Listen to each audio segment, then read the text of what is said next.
Hi, welcome back to my channel. Today we'll be discussing Loverboy by ZEC. And if you haven't already, click the subscribe button now and get your BL Library card for the BL Library.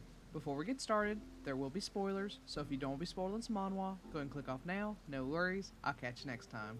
For those of you who decide to stick around, let's go over some content warnings. There may be references to age gaps, divorce, not between the main couple, underage drinking, love triangles, sexual assault, excessive drinking, mentions of bullying, child neglect, dubcon, pseudo-incest, specifically a brother-like relationship from childhood, obsession, depression, violence, child abandonment, mentions of cheating, not between the main couple, breakups, a relationship between a student and teacher, not the main couple, self-deprecation, self-hatred, blood, gossiping, manipulation, mentions of military service, homomesia, strained familial relationships, domestic abuse, offers of sex in exchange for a place to stay, sextortion, betrayal, BDSM, and somnophilia, as these things do appear in the manhwa. If that's okay with you, let's go and get started.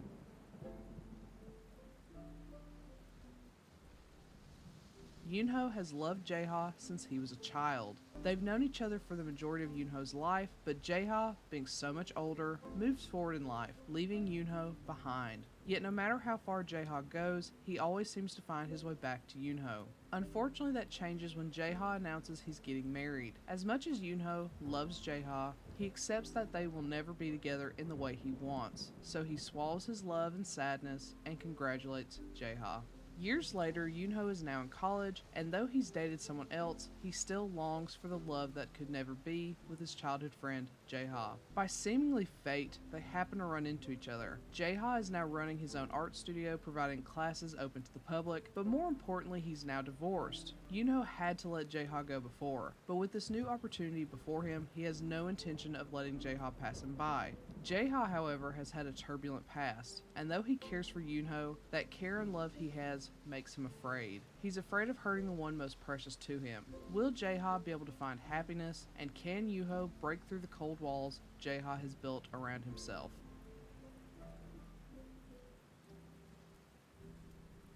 Random, maybe fun, probably sad. Fact, I own 2 of the extra episodes of this on Lezen, and I've owned them forever, never having read where they came from. When I first started reading Manhwa, I was still learning how Lezen works and all that jazz. I saw this with only 2 episodes, bought it, and then realized there was a whole story that just didn't exist on Lezen anymore. So I've been spending all this time waiting for it to appear on another platform so I could finally get the full context. Lo and behold, Tapas picked it up, so this was an auto buy. I also learned that this was actually the new remastered versions, so I was looking forward to see if there were any differences between these special episodes I already own on Lezen and what is on Tapas. And even just between the 2 episodes, there are obvious differences. The original Loverboy on Lezen is much more in line with ZEC's other title, The New Recruit. The original has both the super boxy features for Jaeha, the bottom in this title, while Yunho has the weird and inconsistent narrowness seen in the top from The New Recruit. Really, other than the coloring choices, the tops and bottoms from both series look pretty identical. However, in the remastered version, ZEC really leans into the squareness.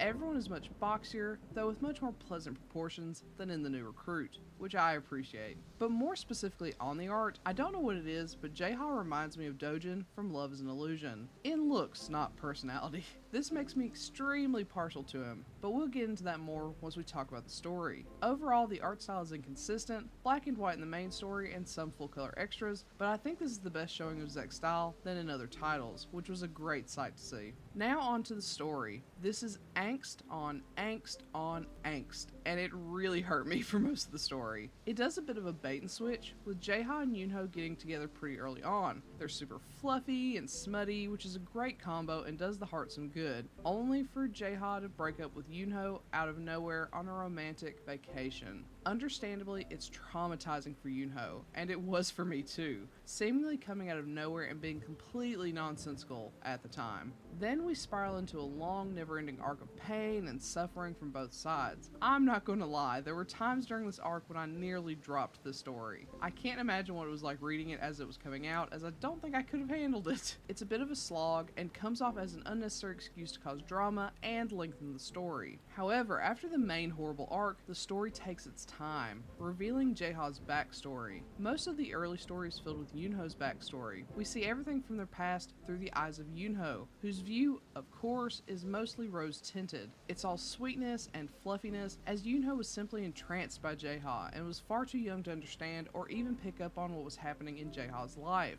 Now, we see that Jaeha's life was filled with betrayal, cruelty, and uncertainty. While his actions with Yoonho are still painful and somewhat nonsensical, why he might react that way becomes clear. Yoonho and Yoonho's family has always been a safe place and a bright light to Jaeha. Yet, everything he seems to touch while seeking his own happiness has ended horribly. He doesn't want to taint what is precious to him. Unfortunately, running from Yoonho as he does has the opposite effect, but it's understandable why he thinks leaving Yoonho when he did would be the best to protect what little bit of goodness is left in his life. A lot of people complain about misunderstandings and miscommunication in stories, often begging that all tension be resolved immediately through communication, which to them would be an easy resolution. Admittedly, I complain about that too, and while Jaeha could have resolved a lot of this with clear communication, real life doesn't work like that. In the moment, many of us might be too scared or unable to clearly share our thoughts and feelings. Humans are fallible and make mistakes based on our experience and background. Granted,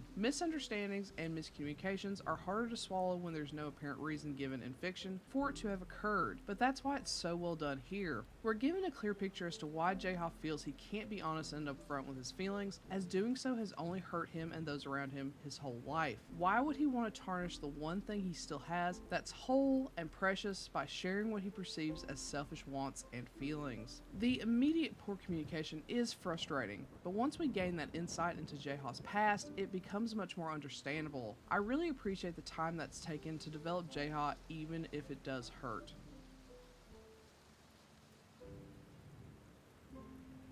With all that being said, this one hurts, but it has one of the best payoffs. It will give you whiplash, starting with something sweet and smutty, crumbling away to a desolate wasteland, only to regrow into something more beautiful than before. It was a treat in the end. A spinoff of this has already been announced for the Sex Friend, and I'm looking forward to seeing how it plays out. Fingers crossed that it gets licensed. This is an emotional and smutty journey, but one that's really worth taking, I think. It was worth the wait for me anyway. So, have you read Loverboy? If so, what do you think? Do you agree with my assessment? Do you not? Let me know in comment below. Otherwise, I'll catch you next time. Bye!